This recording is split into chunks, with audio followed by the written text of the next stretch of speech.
Meeting to order. Will you stand and join in with me with the Pledge of Allegiance? I pledge allegiance to the flag of the United States of America and to the republic for which it stands, one nation, under God, indivisible, with liberty and justice for all.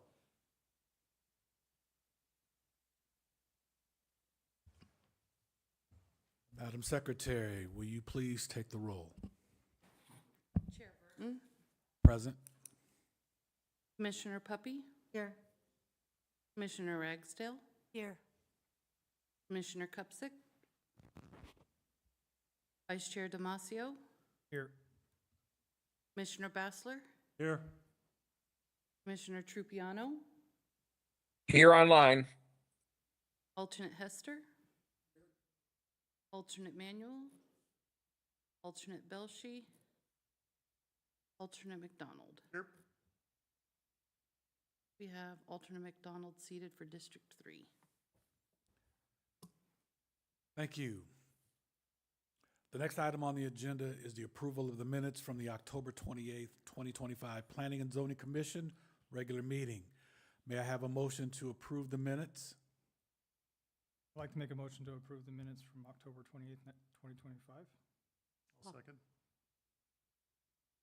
It's been moved and second. All in favor? Aye. Any Aye. opposed? Any opposed? None? Motion carries. Item number 3A, 501 East Mahoney, rezone, case number PLZZ-25-0008. Public hearing and request that the Planning and Zoning Commission recommend approval to the City Council. Presentation by Patricia Cooley. Thank you, Patricia. Good evening, Chair, members of the Commission. I'm Trish Cooley, Planner 2, and tonight I have before you case PLZZ-25-0008. This is 501 East Mahoney Street rezone request. The applicant for this project is Amber Newbill on behalf of the property owner Rigoberto Mendez. This property is approximately 0.75 acres and is located at the southeast corner of 5th Street and Mahoney Avenue in the downtown area of Buckeye. The applicant is requesting to rezone this property from an obsolete zoning district planned residential to downtown residential to accommodate the use of a daycare facility. The subject property is surrounded by residential uses on the north, east, south, and west side with a vacant lot on the south side as well. The current land use is activity center indicated by purple on the map there by the general plan. It also falls under the Associated Downtown Specific Area Plan, or DSAP. DSAP further designates this property and adjacent properties as downtown residential. Downtown residential, shown as the lighter orange color there on the map, is intended to accommodate residential neighborhoods along with select uses that are complementary to those neighborhoods. The proposed zoning district as well as the proposed use are consistent with the vision of the DSAP. The existing planned residential district indicated by the light yellow shading here is an obsolete district that the city is currently phasing out. The proposed zoning district, downtown residential, is a mixed-use type district that allows for a variety of residential uses, including single-family homes, duplexes, a multifamily residential, as well as a tailored list of compatible commercial and office uses. To be eligible for that downtown residential zoning, a property has to be located within the DSAP activity center and be designated as downtown residential by the DSAP. The applicant did complete all public participation and public noticing. There was one neighborhood attendee at the meeting who expressed concerns regarding the effect the rezone would have on her property taxes. It was explained to her that the rezoning would only apply to the subject property. The applicant has submitted a site plan amendment for a childcare facility as an anticipating using existing utility services, as well as city fire and police emergency providers. With that, staff recommends recommend approval to PLZZ-25-0008 to the mayor and city council, as it furthers the goal of the Buckeye General Plan, contributes to a vibrant pedestrian community with uses that are appropriate to the historic downtown residential neighborhood. It conforms to the Buckeye Development Code, and there are no outstanding issues from reviewing departments. And with that, I would be happy to answer any questions you may have. Thank you, Trish. Since I always seem to skip you, Sebastian, I'm going to start with you. Oh, thank you very much. I know I'm not there, but I just got one question, and it's for my education. Will they need to apply for a conditional use permit for the daycare? Chair, Commissioner, no, they will not need a conditional use permit for the daycare. Okay, that was one question I had. Thank you. Thank you. Mr. Bassler. No questions. Mr. Damasio. Just one quick question. Is this going to be a new build or reusing the building that they already have there?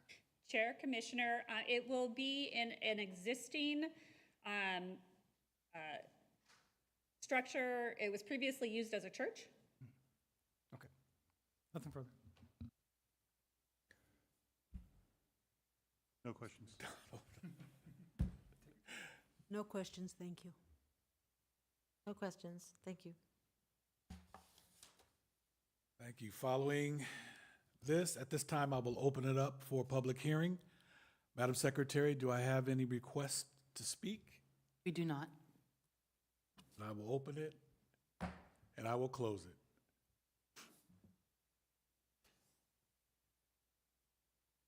All right, may I have a motion to recommend approval to council of case number PLZU-25-0008? I would recommend approval of PLZZ-25-0008. May I have a second? I'll second that. It's been moved and second. Thank you, Mr. Tripiano. All those in favor? Aye. Aye. Any opposed? Motion passes. We need those for the kids. Agenda item 3B, Grandview, Arizona rezoning to community master plan, case number PLZZ-23-00016. A request for continuance to the February 10th, 2026 Planning and Zoning meeting. This item was continued from October 28th, 2025 meeting, Planning and Zoning Commission agenda to tonight's meeting. The applicant has requested a continuance and staff recommends that the commission approve the continuance to the February 10th meeting. Mr. Gallica, would you like to speak to that, please? Thank you, Chair. I don't have too much to add beyond the city and the applicant for this project continue to work on the project's stipulations or conditions of approval associated with the proposed rezoning. This continuance actually has the added benefit of allowing some of the adjacent neighbors that are interested in attending those future hearings. They reached out to me beforehand, before we knew this was going to be another continuance request, to request a continuance to a non-holiday week because they were going to have a hard time getting here tonight. So we're fully in support of the continuance request, and I think the adjacent neighbors are as well. Thank you. Commission, may I have a motion to continue case number PLZZ-23-00016 to the February 10th, 2026 Planning and Zoning Commission meeting. Chair, I may motion to continue case PLZZ-23-00016, to the February 10th, 2026 Planning and Zoning meeting. Second that. It's been moved and second. All those in favor, say aye. Aye. Any opposed? Motion carries. Moving on, agenda item number 4A, commission to take action on the cancellation of Planning and Zoning Commission regular meeting for December 23rd. Tossing it to you, Ken, I don't think there's much to say about that. Chair, I think it's pretty self-explanatory. We decided to request the cancellation for two reasons. We don't have any urgent items that absolutely needed to be heard at that meeting, and it's 2 days prior to Christmas. So we'd like everybody to have a fun holiday week and not feel like they needed to be here. Commissioners, may I have a motion? Chair, I'd like to make a motion to cancel the meeting on December 23rd. I'll second that. It's been moved and second. All those in favor? Aye. Any Aye. opposed? Motion carries. Moving on, item agenda 4B, AT&T Cell Tower Conditional Use Permit, case number PLZ-U-25-0003. Public hearing and request that the Planning and Zoning Commission approve a conditional use permit for a cell tower within a lease area of approximately 2,500 square feet, located south and west of the southwest corner of Rooks Road and West MC 85, West US Highway 85, subject to conditions A through G. Presentation again. Trish. Good evening, Chair and members of the Commission. As I said before, I'm Trish Cooley, Planner 2, and tonight I have before you the case PLZU-25-0003, the AT&T Cell Tower Conditional Use Permit request. The applicant for this project is Misty Hunter with SmartLink on behalf of AT&T. The lease area for this project is approximately 0.75 acres and is located, the parcel is about 2,500 square feet lease area. It's located south and west of the southwest corner of Rooks Road and MC 85 or West Highway 85. The applicant is requesting a conditional use permit to allow a new multi-carrier telecommunications facility, which does include a 90-foot faux elm tower and associated equipment within a 2,500 square foot enclosure with an 8-foot screen wall and 2-inch cap. The subject site, indicated by the red rectangle, is located south and west of southwest corner of South Rooks Road and West MC 85.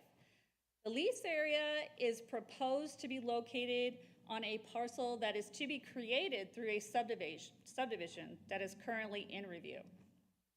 The current parcel is primarily residential with agricultural uses to the east, to the north, and to the west. Further to the east are some existing residential subdivisions of Terra Vista and Encantado Estates. To the south is a private airstrip and additional agriculture further to the south. The subject site shown in red and surrounding properties are designated as employment in the general plan. It's highlighted in blue there. Further to the east are some properties that are designated as neighborhood as well as the activity center. The subject site and areas to the south are within the planned community zoning district, shown in yellow here. Light industrial is found to the east, that's the shaded gray, while business park zoning may be found to the west, it's highlighted in blue. Cell towers are permitted with a conditional use permit in the planned community zoning district. The proposed lease area is located on the southern portion of the existing parcel Access is proposed off of MC 85 via an all-weather aggregate-based drive on the western side of that parcel. A private airstrip is located approximately 450 feet south of the proposed cell tower, as you can see on the site plan. And the applicant has provided a determination of no hazard to air navigation from the FAA in regards to that airstrip. The maximum height in PC zoning is 50 feet for cell towers. They're allowed an additional 25 feet for each additional carrier. So the proposed 90-foot cell tower is designed to accommodate 2 more carriers. So it would have an allowed height of up to 100 feet. The development code does require cell towers to be set back a distance equal to the height of the cell tower from any residential property line. So a proposed subdivision currently in review will place a new property line to allow for a setback of approximately 113 feet from the property with a residential use. This will meet setback and fall distance requirements.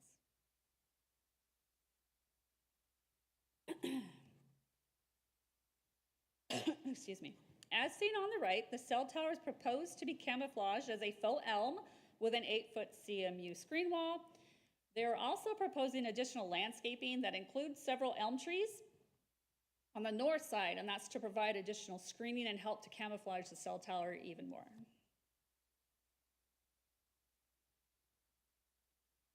Another requirement is for the applicant to demonstrate the need for a cell tower. These images show the difference in signal strength. Red indicates stronger signal strength. This shows that the addition of the proposed cell tower will provide much better signal strength or coverage for the community in that area. The conditional use permit application was reviewed for consistency with governing documents. It was found that the use is in compliance with the general plan, neighborhood land use, as it would support surrounding uses and contribute to the livability of the community, and that a telecommunication facility is permitted in PC zoning with a CUP. Additionally, the applicant has demonstrated a need for another cell tower. The associated site plan also shows that the height, setbacks, and design meet development code standards and are consistent with the character of the area. The use is not anticipated to disrupt the surrounding area, and there are no outstanding comments from reviewing departments. With that, I'll give you staff recommendation is to approve AT&T cell tower conditional use permit PLZU-25-003, subject to conditions A through G. With that, I'll take any questions you may have. Thank you, Trish. Mr. Tripiano, questions? Just one. I know the FAA has said there's not any problem, but what about the airport operators? I believe the applicant has a representative here tonight. Bill? Yeah. Bill Koenig is here representing the applicant, Misty Hunter.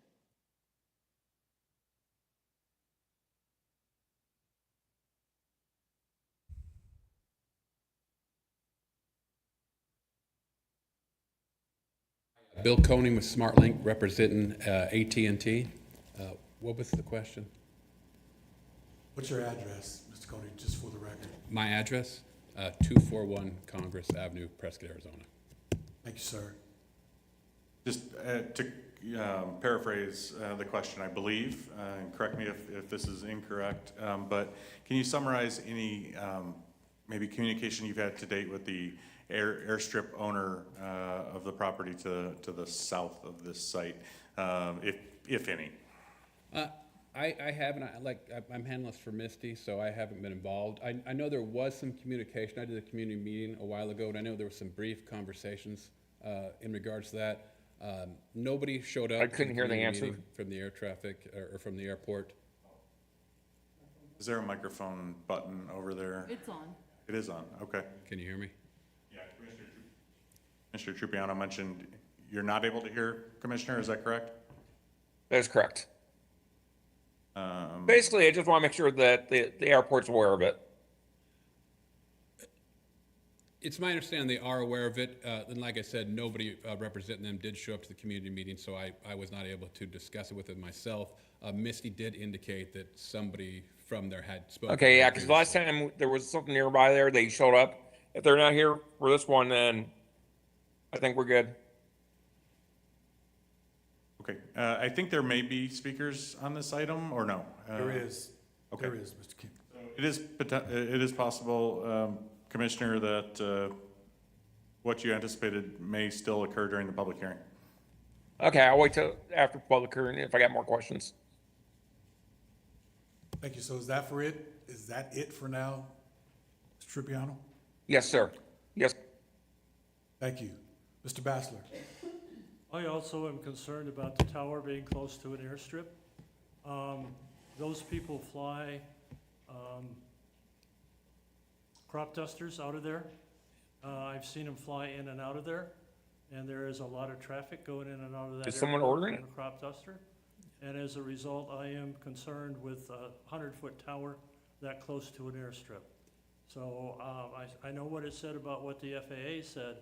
I'm also more concerned about the safety of the pilots that are going in and out of that private airstrip. So I would like to hear more about the safety of those pilots going in and out of that airstrip.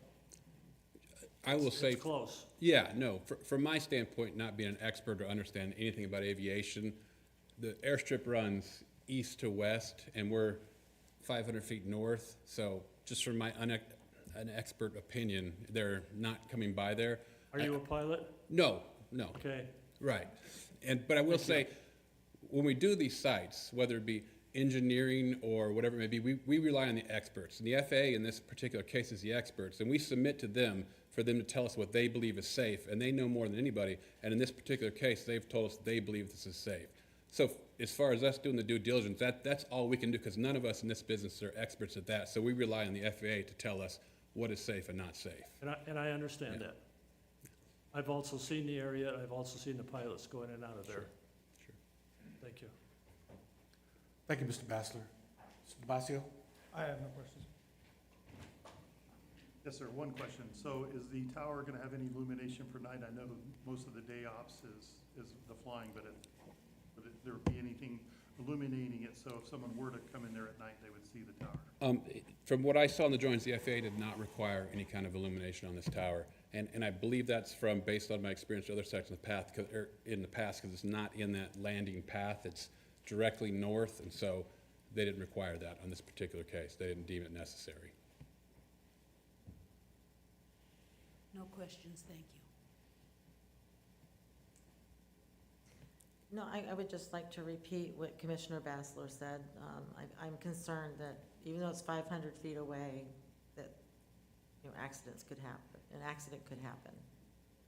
It's possible. So I'm not sure why you picked, the AT&T picked that location, but It's what happens as an engineer, an RF engineer, looks the map and determines what's going to best provide coverage. Right. You saw there was a coverage map up there, and there was a big opening there. And with all the growth that's going on out in Buckeye, they're trying to find the perfect spot, the perfect height, and there's going to be a bunch more of these coming soon, I'm sure, to fill those gaps. And this was determined by AT&T's engineer, the best spot he thought that would provide the best coverage. They're trying to do this with building the least amount of towers as possible. So they're trying to find these spots that fill the gaps the best they can without overlapping. And that's what they felt on this one. Another thing I will say in regards to the strip there, and again, I'm not an expert, there is some power poles that are just as tall, if not taller, that are on, I don't remember the name of the road, but it's to the east, and it's about 1,200 feet away, which is directly in that landing path. And I would think those, from my, again, unexpert opinion, would be more dangerous than being north of there. But again, I'm not sure. okay, thank you very much, Mr. Koenig. Mr. Comey? Yes, sir. I'm no expert either. I'm not. I just happen to live in Encantada Estates. Okay. And I know exactly where you're talking about. And for me, since the planes fly directly over my house, I gotta be honest with you, I'm a little leery. I'm afraid. Why? I'm like my colleagues, why did you choose that particular spot that close to the airstrip when that entire property is wide open? There's a parcel across the street, across the Highway 85. There's other places that could go in. Why? I want to drill down Yeah. why you chose that spot. Because you can get the same results across the street as you can as opposed to where the airstrip is. I'll say in the future, there's probably going to be multiple sites across the street there that the RF engineers are asking for. I saw on the map there, the coverage, there was a gap up there, and there was also a gap in the area that we put this tower. And so if you see up there where all the yellowish oranges, lighter than the red, those are gaps. And so they're going to want to have sites that run through there to provide indoor coverage for those particular areas. So if you look where we're at, and you can see the red on the one to your right there, how much it's covering all that orange there perfectly along with the other sites. Then you look to the north there, there's that gap, and there's going to be probably 2, maybe 3 more sites here in the next 5 years that are probably going to be wanting to go somewhere towards that area the best they can to provide coverage there. Now, as far as the location on the particular property, you know, that comes out with working with the owner of the property and him determining where it's going to work best there as far as future value for him and stuff like that. So I'm sure when Misty worked with him, they negotiated. She was trying to get as far away from the airport as possible, with also having to meet the setbacks from the north property line, which I think we're pretty close to. I think we're 113, so we're just right there, as far north as we can go on the property. But yeah, these sites are getting closer and closer together, and there's more and more because it comes down to capacity now, and especially out here. I'm from out here originally. My wife went to Buckeye High, in fact, graduated from there in '93, and I could not believe the amount of cars that were here when I drove out here, and I'm impressed, and I've been there for 6 years, and there's going to be a lot more of these sites over the next 10 years to just provide coverage and capacity to all these users that are coming to Buckeye. So, I get that, but, yeah. but they don't have to, it does not have to go there. That's Yeah. my opinion. I have AT&T. Yeah. Now, I am the expert on AT&T. I have AT&T. Yeah, My coverage is great. yeah, So again, and I don't want to beat a dead horse, but Yeah. I'm just, I have concerns. And right now, you're not answering my concerns. yeah. I mean, again, really, I mean, it's tough because that's the question of the safety of the airport is really, like the gentleman was saying, is not in my purview. I'm not an expert at that. I literally am relying on the FAA, and they're the ones that are telling us, yes, we would have never went. First thing we do on these sites when you're airport is submit the FAA. If they tell us this, can't get approved, then we look for another place. But since they told us, hey, you're good here, we move forward with it. We have to rely on them. We have no, AT&T has no other choice but to rely on them to tell us what's safe or not safe, because we literally have not a single person that works there that knows anything about aviation. And again, like I said, it's the same with an engineer telling us the tower's not going to fall, with a person dealing with flooding telling us the grade and drainage and all that kind of stuff. We just have to rely on them from our standpoint. And as far as why we're in that particular location, you're right. There are other locations that probably could work there, but there's a lot of factors as far as trying to figure out,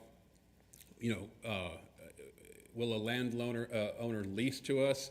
Are they willing to do it for a reasonable price? Can we get it passed in zoning? Can we meet the setbacks? And so I didn't do this particular site. Misty did, but I do a lot of sites like this. And there's a million things you're working with to come to a spot that you can make work from a leasing standpoint, from an FAA standpoint, from a zoning standpoint. And Misty determined that this was the one for this. I don't know which owner she talked to. I don't know what conversations she had with the city as far as, what wouldn't work in zoning.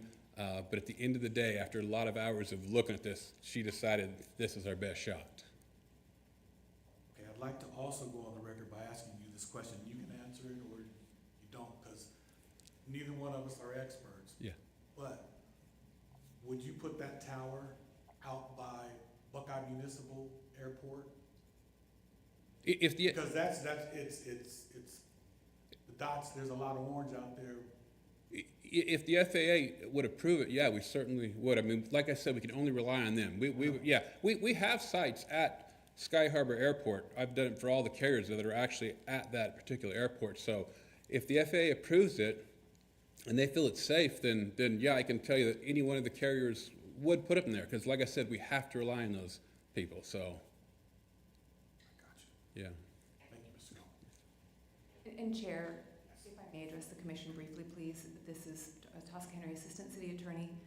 We've heard some discussion about, an expert in aviation matters, and I'm not an aviation attorney, but for the matter at hand, I'm not aware of any legal authority for the city to override an FAA determination in this case. Even if the city did have legal authority, I'm not aware of any objective evidence to support an air safety concern in this case. Generalized objections or vague or hypothetical concerns are not lawful grounds to deny a conditional use permit. So your scope of review and authority in this case is as outlined in our city code and in the staff packet. If there are any questions about the scope of authority or review, I would be happy to review those with the commission as well. Yes, ma'am. Thank you. Chair, I could add to, I don't know, what am I trying to say? What I'm trying to say is, if it would make the commission feel more comfortable to have additional information, we can certainly, and I'm only gauging that based on the comments that you've made to date, but if the commission's purview is they want more information before they're comfortable with this, we could certainly look at a continuance of providing you that kind of the background of what FAA looks at and why they consider this safe. Those types of things at a future meeting. If, of course, we would like the applicant or the applicant's representative in this case to kind of give us the informal okay to do that, but that could be an option as well. For me, myself, do I have to do a motion on this, or do I have to? So this matter is agendized as a public hearing. Correct. We still have not held the public hearing. We are at the, part of the public hearing where the applicant or representative may speak in support of the application. I don't know if there were any additional comments from either staff or the applicant before moving to the next part of opening the public hearing. Gotcha. Mr. Comey, is there anything else? Thank you. I'm going to, at this time, open it up for the public hearing. I have two requests. I have Burl Shears, if you would come to the podium, please.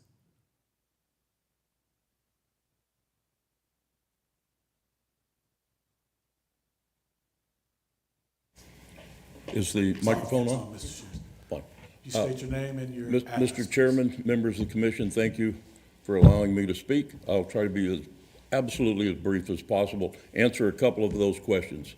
Number one, that power line that's as tall as his cell Excuse phone me, sir. tower is not correct. Could you just please repeat your name and address for the record? Thank you. Burl Shears, I represent Western Pilot Service. I'm the president, and my wife and I are the sole stockholders. Our company's in Buckeye, Arizona. I live in Goodyear. Okay. That power line he's talking about that's due east of the airport is within the FAA 20-to-1 glide slope that this commission and the city council approved and reserved for that airport. That power line is 60 feet and it is below that 20-to-1 glide slope. It is perfectly fine.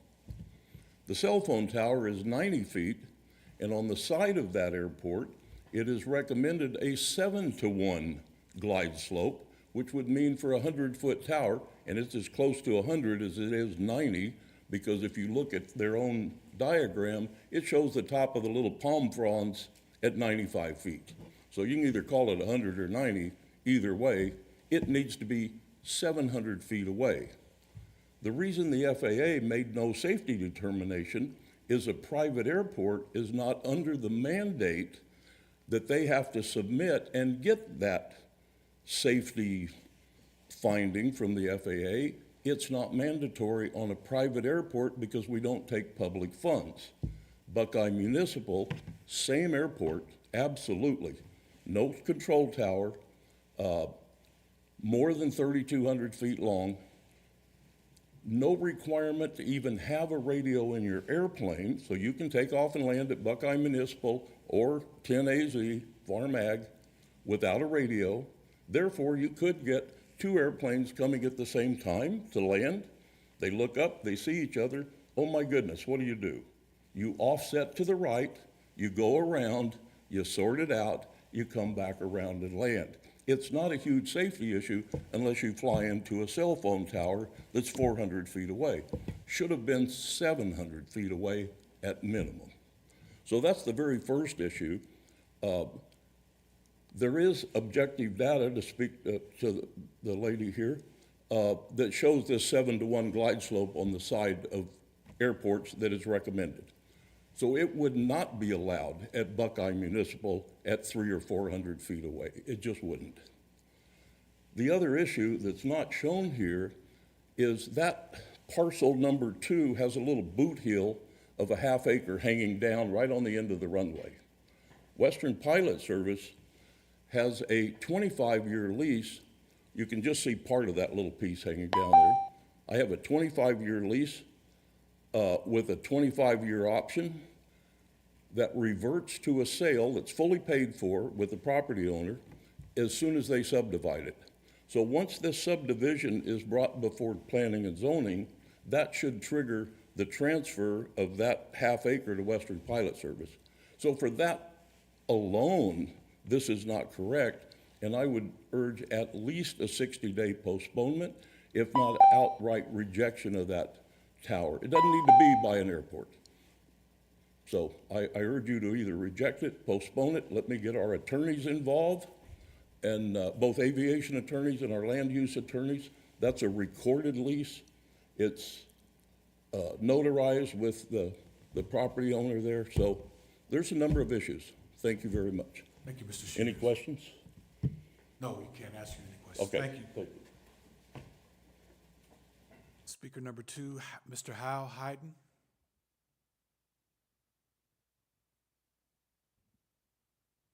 You could state your name and your address for the record, please. Name is Hal or Harold Hayden. Address is 23308 West Hilton Avenue, Buckeye, Arizona. Anything else? No, sir, that's it. He kind of covered everything what I was looking at, but I own the airport, the runway, and majority of the airport. And my main concern is, like Burl was talking about, is strictly a safety issue. In case we have it can be somebody coming in on final from the east over your house, dropping down on the runway, another aircraft coming, they don't see each other, and they see each other at the last minute. You know, the guy coming from the east has to go to the right, that's common knowledge. The other guy, the opposite direction, goes to the right to the south. And that tower's going to be sitting right there. I mean, or there could be something, a dog or something on the runway, and they have to go around and peel out or whatever. It's just, I think it's in a bad place. And if they could move it north, I understand this 7-to-1 deal, and it's inside of that. I think it would be a good idea if they can move it farther north. Now, I talked to the gal that sent me a letter, I don't know, 6 months ago. I think she was from AT&T, might have been a real estate broker or something. And I asked her about why can't they move that up toward the highway? And it'll be a lot better deal for us as far as the safety issue. And she just stated, well, we're working on subdividing it right now. We want to put it where it is on the map now. And so I'm really concerned. You know, we have traffic going in and out of there every day. It's not like Sky Harbor, but we have, you know, several aircraft working out of there, and I just, like you people brought up earlier, I just can't understand why just in a 2-mile radius around the property, airport property, they couldn't find a better spot to put this tower at 400 feet from my runway. And so, other than that, that's all I really have to say. Anybody have any questions? We can't ask you questions, Mr. Hyden. Pardon me, Chair, if I may. During the public hearing, if, you know, there is the ability to have a discussion on items that are raised. So it operates differently from the call to the public. Thank you.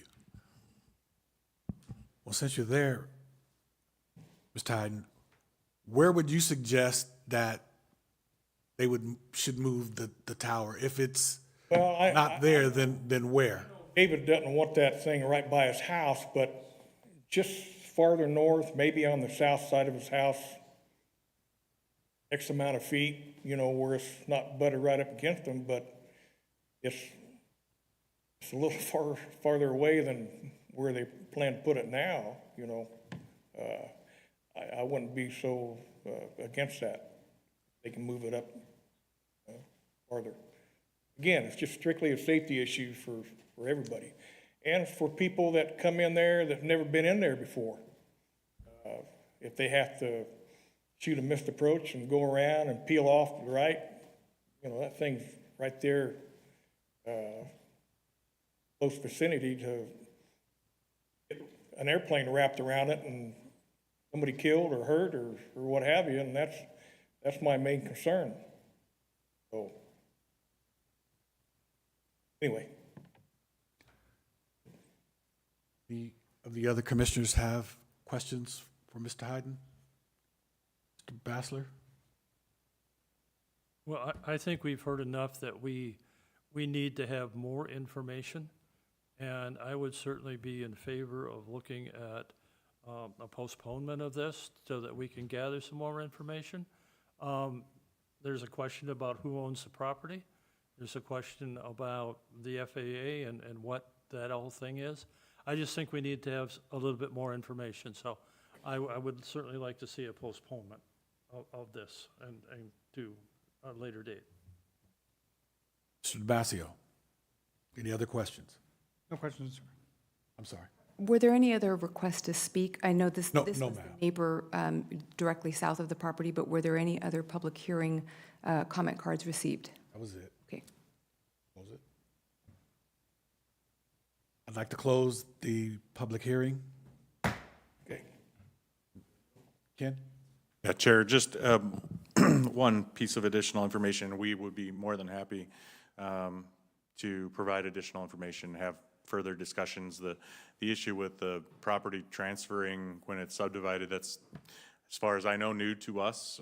So we'll have to dig in and learn more about what that means. I do want to say that the reason that the tower, or one of the reasons that the tower is proposed in this location is because our code requires a separation of a tower from a residential property line. So putting it too close to the house would be difficult from that standpoint. So it's, and you know, in that case, it's possible that a different property altogether could work better. So these are things that we need to discuss and have additional conversation, and then we'll present, excuse me, more information to the commission on that topic at a future meeting. So do I need to make a motion, or should there? Yes, a motion will be needed, but we, neither Tosca or I remember if you've closed the public hearing. Did you? Okay. I'm sorry. Don't have a date, though. Pardon, though, we do need to use our microphones. If there is any other discussion, you may go ahead and have that at this time, and if not, if the desire is to continue the matter, then you could discuss whether the applicant has a desire to continue it to a date certain, or if there is just a general direction to continue it, to bring back more information after any other discussion items among the commissioners are addressed. Yes, ma'am. Can I speak? Please go ahead, Ms. Puppy. Ken and Tosca, I just wanted to ask, do we need to set a date, or can we just leave it open right now for the, if we do decide to vote on a continuance? Either are an option. Tosca is going to confer with the applicant to see what maybe their preference is. The difference is when you continue to a date certain, no additional notification is required because the thought is that the people that are interested are hearing the date at that meeting, that they need to come back. If we continue to an open-ended, the applicant will be required to do the renoticing, send new letters out, or update the sign and put a new ad in the newspaper. So that's the only real difference between those two. We tend to prefer the date certain just because it does reduce the cost to the applicant. But Okay, thank you, Ken.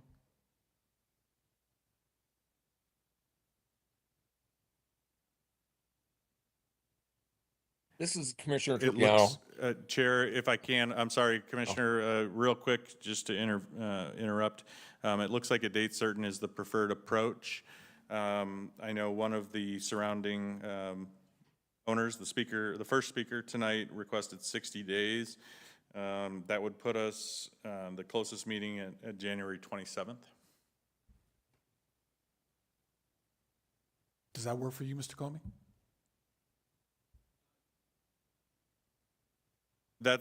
No, that's 60 days, that's the 27th.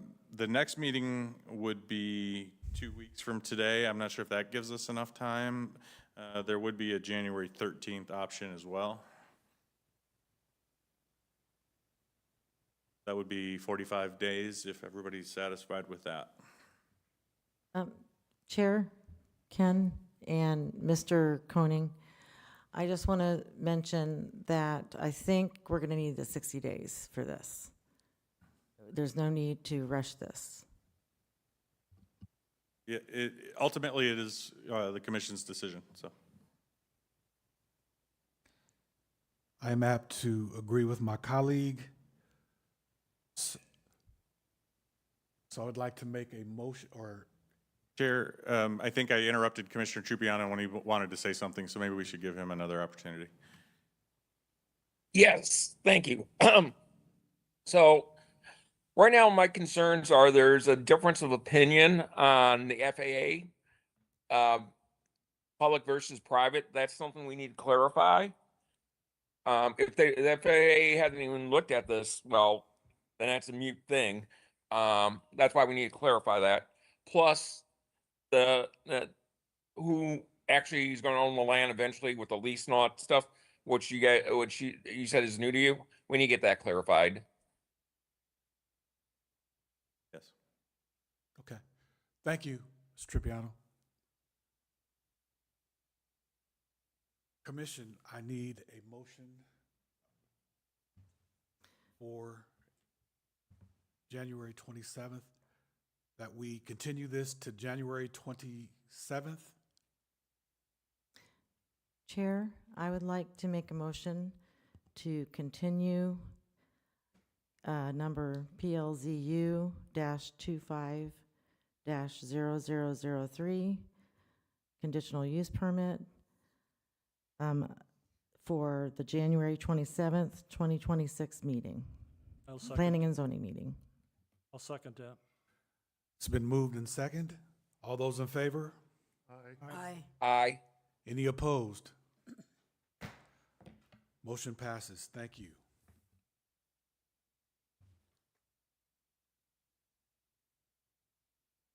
We are moving on to agenda item 4C, Coyote Crest.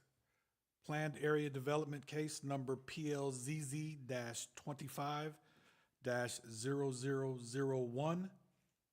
Public hearing and request that the Planning and Zoning Commission recommend approval to the City Council, subject to conditions A through R. Mr. Banda, it's been a long time. It has. Good evening, Chair, members of the Planning Commission. I'm thankful you are here this evening, and that is a pun. That is a father joke. I gotta get it out there. I am grateful for you guys being here tonight for this case, Coyote Crest. Last time I did a presentation, it was for a substantial master plan community. This evening, we have ourselves a PAD. So before you guys, we've done a recent change to our development code, and PADs is the way we're going with, instead of doing master plan communities with everything, or CMPs, as we used to call them. A PAD back in the day, up until recently, was anything under 640 acres. So that still met this threshold regardless.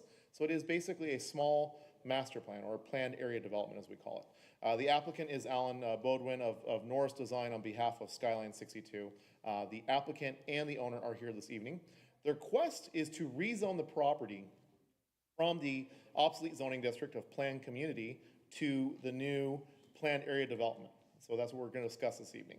It is located, let me kind of show you on our little fancy dancy map here.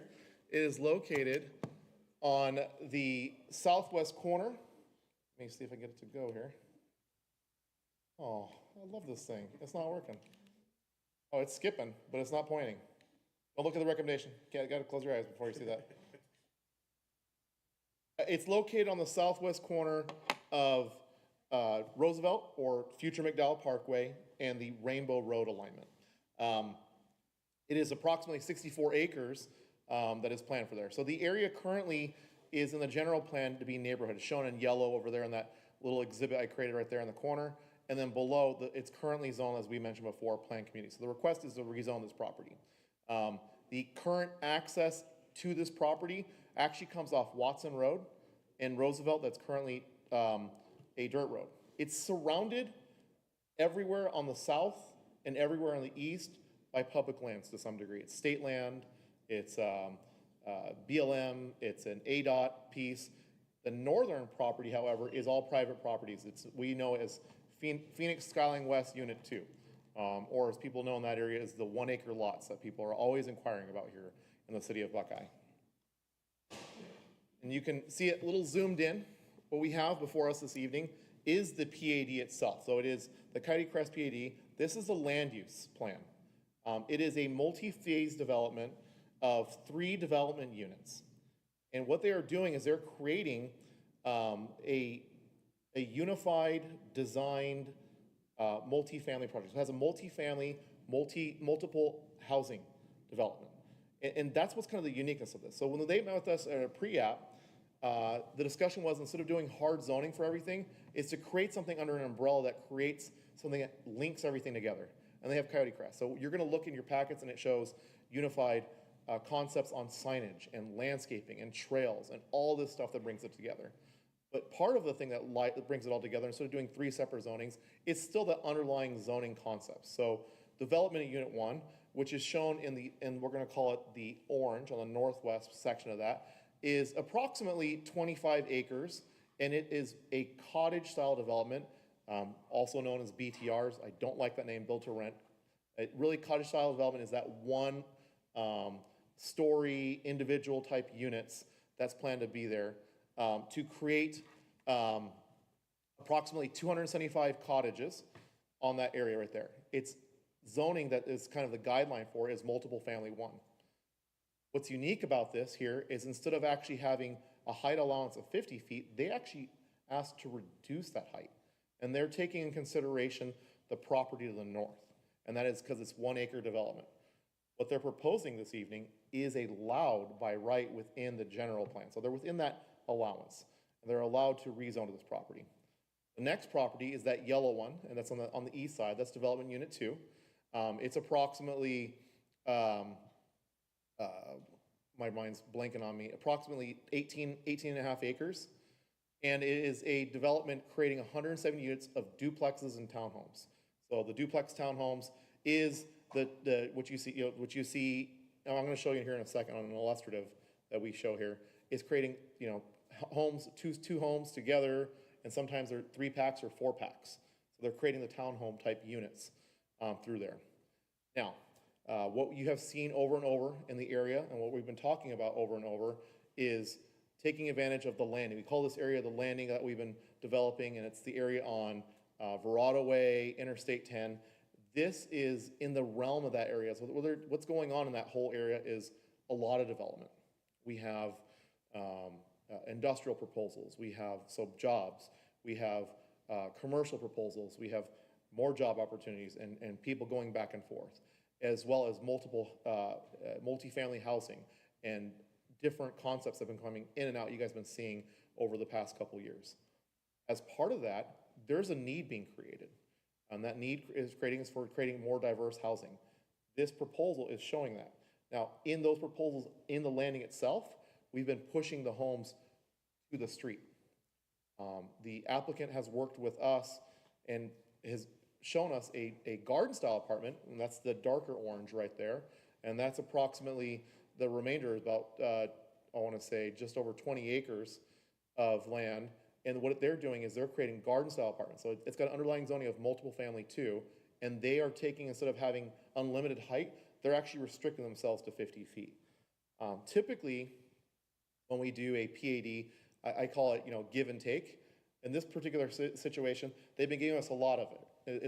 They've been giving us, and it's not been going both ways. And the reason why they've been doing that is they're trying to create something and showing the city that they're creating a unique project that is unified, moving forward with the vision that's been adopted. So they're creating a density project, but they're doing it in the vision that's adopted by the city with the general plan, and creating something that is unique and fun.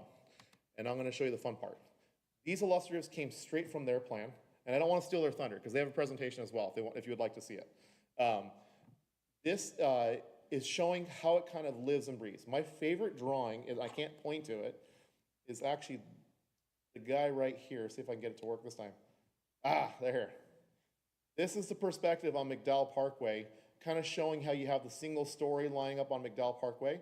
This side over here would be the 1 acre homes, and they push the apartments with more height towards the rear. So, and this is showing you a little bit of each one, and you can't quite see it, but it's in your packet. I call it DU1. It's not dwelling unit, but it's development unit 1 is the detached cottages, which is going to be here. Development unit 2, right here is the duplex townhomes, and development unit 3 is more of your garden style apartments. As part of the PAD, they're creating design guidelines as well. So they show us what kind of materials they're doing, as well as a guideline and explain what the design is going to look like. So it provides assurances to the city when they move forward with a site plan that'll be required. So each of these, as they move forward, are going to require to do site plans, and that'll be done administratively. But as part of that allowance, is they show us, hey, this is how it's going to live. This is how it's going to be on the site. And creating and adopting this vision is what we're doing here this evening. That being said, as part of doing this, we actually overall have over 900 units over the 64 acres at a density of about 14 dwelling units per acre overall. That's the aggregate for the 3 different types of projects that are being provided this evening. So it's lower than some of the other garden style apartments you've seen that have been in over 20s because they take the average of all of them. And it comes out to about 14 dwelling units per acre. As part of that, they've actually had preliminary discussions with both Buckeye Union's high school district and the elementary school district to discuss that there may be a potential project coming here and here with 900 different units, and there will be additional families coming to the city of Buckeye. There were 2 different things I wanted to show. There is a Scrivener's error in my staff report. The recommendation actually says A through, okay, I think it was A through Q. It's actually A through R. And there was actually a recommendation to change one of the conditions. The condition is all medians required for controlling restricted site access shall be constructed with this development. The new one worked with John Willett, worked with Anissa or Dr. Gerard to create the new condition, and the applicant has agreed to it, is that site accesses, if restricted to right in, right out, or 3/4 access, shall be designed and constructed with all necessary medians, pork chops, etc. with this development. And they were just wanting more of a clarification on the development of the McDowell Parkway area as they get their access. So that being said, the applicant is here this evening. I didn't want to steal their thunder. They actually showed a lot more of the cool things. I didn't want to take that away from them. I added them after in case you wanted to see them. But they are here this evening. And they pay them by the hour, so, you know, if you want to have, Jeff Bliley can come up and share with you what they have before we do the recommendation. Mr. Bliley, come on down. Jeff Bliley, 701 North 44th Street, Phoenix, Arizona. Hi. Here on behalf of the applicant tonight. I just wanted to add a few things, and I don't have a big presentation, but I did want to just go over the site itself and just a few clarifications in case you didn't know. The site's located between I-10, basically on the south, separated by the flood control district property. And then what's going to be located on the north side is what they call McDowell Parkway. That's going to be a 200-foot wide corridor that's going to function much like an interstate. It's going to have controlled access, not exactly like an interstate, but it's going to have controlled access on it. It's going to have indirect lefts. It's going to have 60-foot wide medians and 3 travel lanes. So it's going to be quite a thoroughfare once completed, and it's going to function as basically the I-10 reliever. And the plan is that would go all the way from Dean Road over to, I believe, Sun Valley Parkway, and it would parallel. So this piece of property is basically situated between 2 very large roadway corridors that are going to carry a lot of traffic in the future. So we think that the zoning we're asking for is very appropriate for the area, given what's coming in the future. Sean brought up the Skyline Ranch properties, or whatever, the 1-acre lots, and as you'll see as the city's plans develop in the future, there's going to have to be, and my client actually owns about half of those lots, and they have no intent to change them from the 1 acre, but there's going to have to be some reworking of what had been platted previously, given this McDowell Parkway and how wide it's going to be in the future. I also wanted to add that we've been working with the city on all of the infrastructure issues for this property. As you probably are well aware, there's nothing really up here yet. You've got, I believe, Sundance Parcel 7, north of the I-10 over there on Watson. There's another project called Shadow Canyon just west of them that is coming, but hasn't been developed yet. So we've worked with the city on the water and the sewer. We'll be working with the city. Right now that the Sundance Parcel 7 actually has some water pressure issues, so we'll be assisting, putting in some more booster pumps, extending water lines up. We'll be extending new parallel sewer lines that would then serve this entire region. There has been some preliminary interest to the north of this property, to the north of the Skyline properties for a potential resort or some type of use like that. So this will really be kind of the impetus for development in the area. Again, working with the water, the sewer, the transportation. We've had discussions about that McDowell corridor continuing over to Dean, and working with that and trying to see whatever we can do to help with that, because that'll be a very important connection in the future. I know the city's working right now on I believe a concept design report for the Dean Road interchange that everybody's going to need, including myself, since I live in Verrado. So just wanted to add a few things that we've been doing with staff, and here to just happy to answer any questions if you had them. Thank you, sir.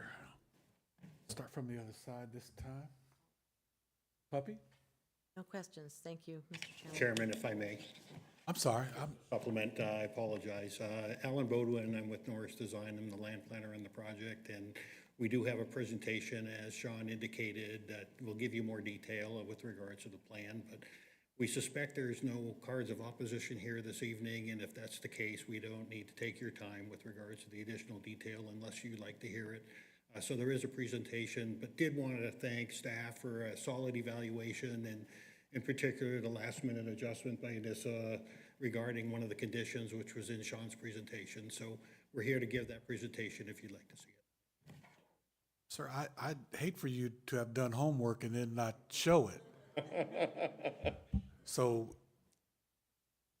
if you'd like to show your homework, we'd love to see it. Okay, let's go. So Sean is running the slideshow, and I'll slip over some of these slides as it relates to the redundancy in terms of what Sean presented. So, of course, he told you what the request is. It's from PC, planned community, to PAD, and we're thrilled to be one of the users of the PAD ordinance, which has not been in place here in Buckeye for very often, and so we welcome the opportunity to utilize that in this project. Next, Sean. And so he provided the context. What's most important with this is the extension of the McDowell Parkway, which will come from the Verrado area. And eventually, if you don't know, I presume you do in the planning that's been done, that parkway will make its way south of the White Tank Mountains and then over to the western western portions of Buckeye. So it's going to be an important conduit for transportation in the future as it develops, and we will be contributing to the construction of that. And then, of course, having some close proximity to the Landing Activity Center. We understand the vision there. It's a great vision that you all put in place with regards to a mixed-use area, and Sean talked about that, employment, retail. We want to provide some housing and some buying power that helps sustain that retail. So we have a number of units here. Those households will have purchasing power, and hopefully you will patronize that area. Next, Sean. And then you saw the three pieces of this. I won't repeat that. Next. And then the overall, you saw this plan. We can get to any questions you might have with regards to the details of this plan, where the designers of the plan. And then we created this illustrative perspective to show what the future might look like, including the operations of the McDowell Parkway. So a pretty significant piece of infrastructure that's planned, and we express that here in this image and a graphic in terms of what's coming ahead with regards to that transportation facility. Next. And then some images, as Sean talked about, we have some design guidelines, and we give you some character images here in terms of how we envision the development of this property. We see a lot of articulation and architecture that would take place. Next. And then one of the things that we do, we're a land planning, landscape architecture, and branding company. Well, this is our branding team that went in and created the name Coyote Crest, and there's a whole story behind that, which is expressed in the PAD. And so we had a little fun with regards to the three components of the community. Coyote component there, and you can see the entry monumentation as we see it. We use three different pieces of the coyote: a howling coyote, the ears of a coyote, and the paws of a coyote with regards to the three communities. As Sean said, we work to get everything integrated in terms of design, and that's how it would play out, is that common theme that would take place as this project is developed. Next. And then some images. We also created some illustrative perspective of each of the product types, the way we see it, and the entry monumentation and the arrival to the community. This is the cottages. Next. And then this is the duplex townhomes, as Sean referred to it, and the entry there and the monumentation. And then last is this is the entry to the garden apartment component, which is on the south side. And as he indicated, we mindfully put that in the place that we think would be most appropriate for the community. One of the things that wasn't discussed is immediately to the south of this is flood control district property, which will be permanent open space. It's there to hold stormwater after a storm and behind the berm that protects the I-10 from flooding. So our immediate neighbor is going to be permanent open space to the south adjacent to this. And next, Sean. And then again, some more materials and color and form that we see in terms of playing out with the community. Next. And then in terms of the process, I think you heard a little bit of this from Sean. We had a neighborhood meeting on July 9th. We had very light participation. We did do a proper notice. And then we worked through the resubmittal of the application, the public hearing notices, all of that, which is required. We're standing before you tonight, November 25th, to ask for your favorable recommendation. And then if we get that, our plan is to be at City Council on December 6th. I think that's it. So thank you. If you have any questions, I'll be nearby. Otherwise, thanks for your attention. Thank you, sir. Ms. Puppy. No questions. Thank you, Mr. Chairman. Ms. Ragsdale? No questions, thank you. Two quick questions. One, are the townhouses going to be for rent or are they going to be for sale?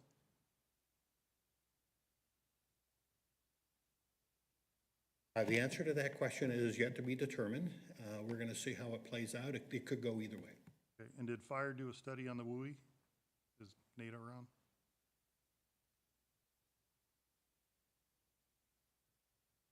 Wildland urban interface. Sorry. You know if fire did anything about the wildland urban interface? You know, all the trees and stuff that's north of you, all the wildland for fire. Okay. Yes. Chair, Commissioner McDonald, as part of the approval tonight, fire was part of the reviews on doing this. They actually did approve it for first review, actually, on this particular case, taking a look at this. So keep in mind that part of their approval is that this is a zoning thing, allowing this density, and they will look at it closer as they develop a site plan for each one of these to make sure they have proper access in and out and around this. But they looked at it purely from the zoning access to. So, and as part of that clarification too, they have access on the west, east, north, they have 2 points of access. And that's how they looked at it, to make sure they had sufficient fire access. Thank you. Mr. Massio? No, Chair, I don't have any questions. Mr. Bassler? I have two questions.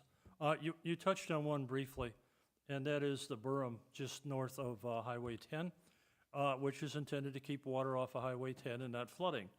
So where is that water going if you're building houses there?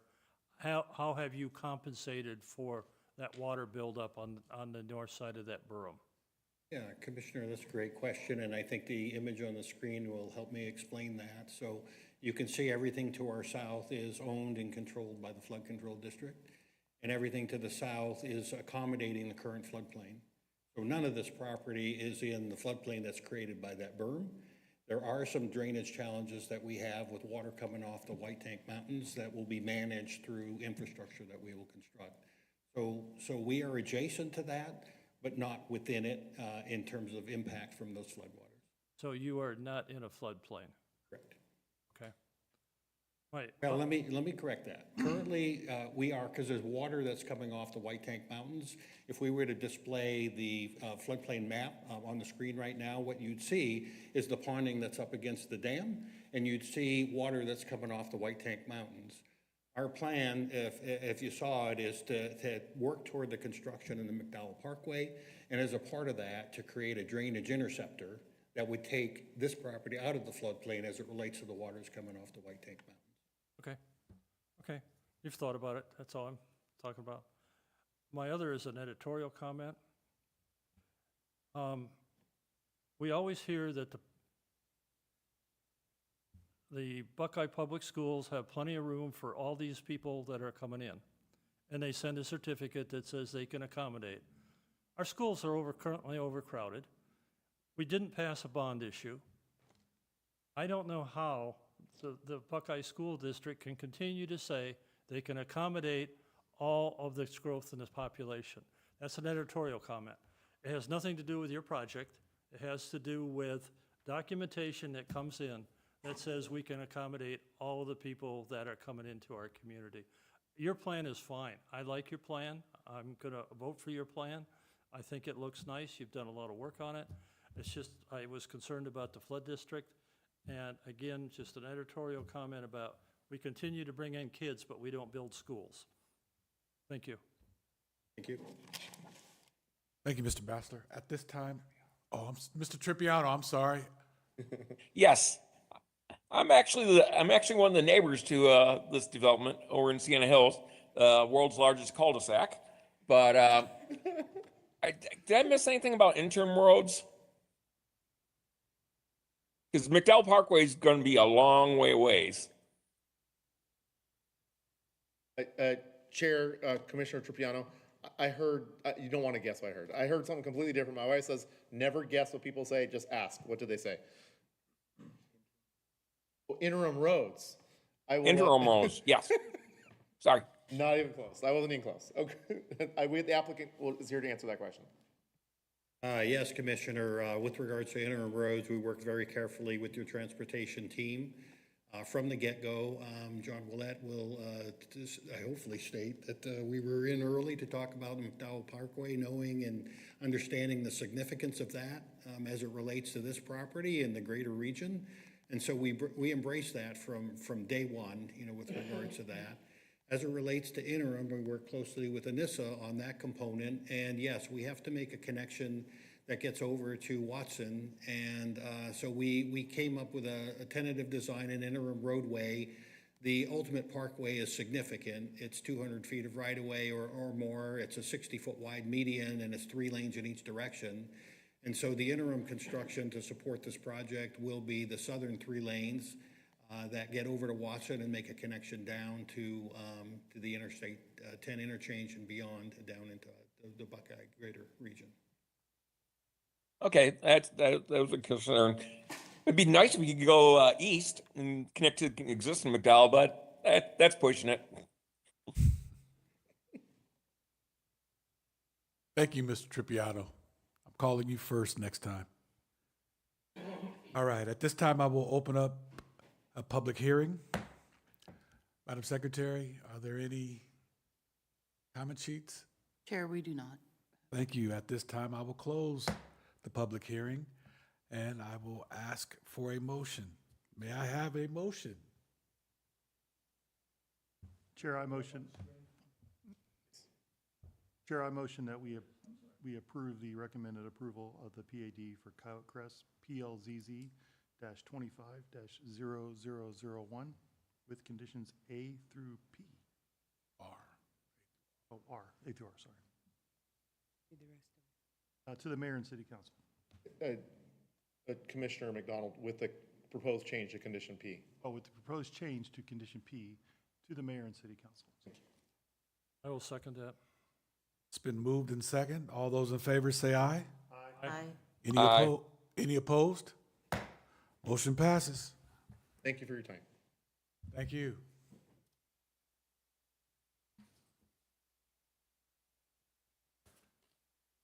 Next agenda item is 4D, 120 South 4th Street, rezone, case number PLZZ 25-0009.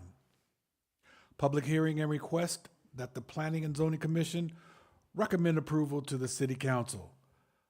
Presentation, first time by Joseph Mueller, first time in the city of Buckeye.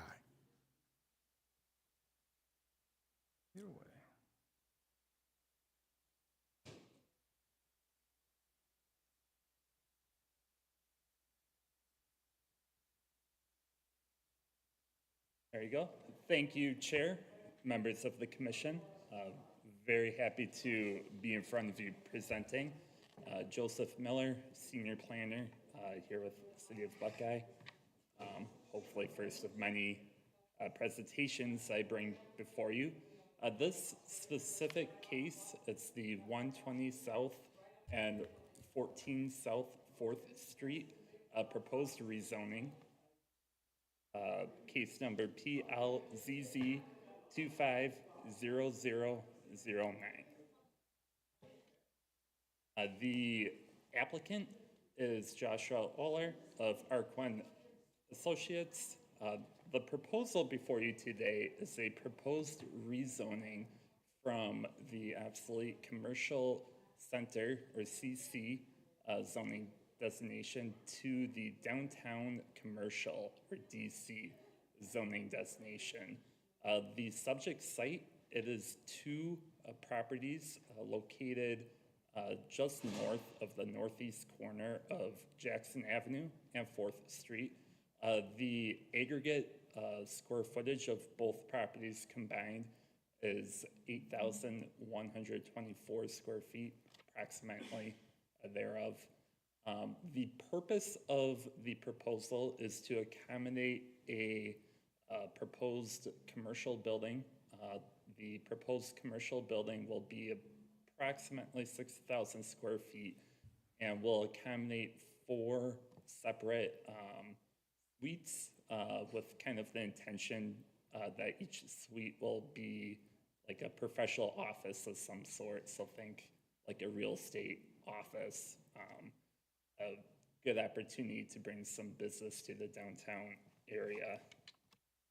The general location, as you can see here and mentioned previously, is on 4th Street in between Monroe Avenue and Jackson Avenue.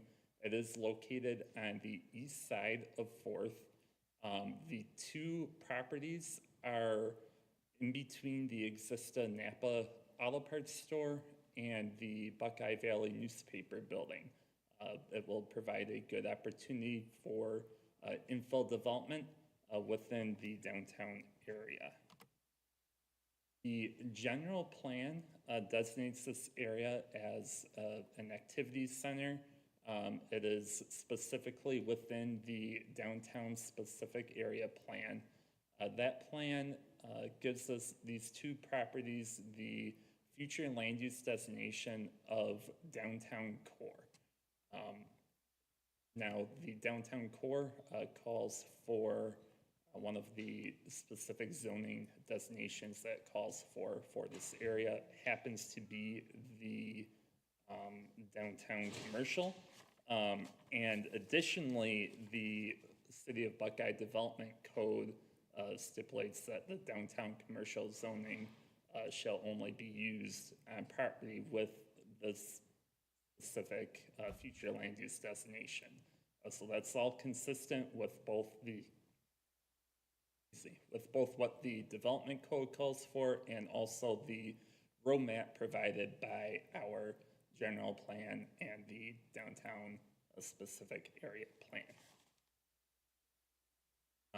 The existing zoning, as I mentioned, is commercial center. The specific proposed use is something that could potentially be accommodated by the existing zoning. The benefit of rezoning the property, both for the applicant property owner and also for the city, is that it will allow the property to develop in a manner that is more consistent with the city's vision for downtown. It will allow for greater lot coverage, reduced setbacks, to promote that kind of downtown pedestrian oriented feel that we want to see develop within this area. Next steps after, if zoning should be approved, would be a site plan and also a minor subdivision to combine the two properties into one.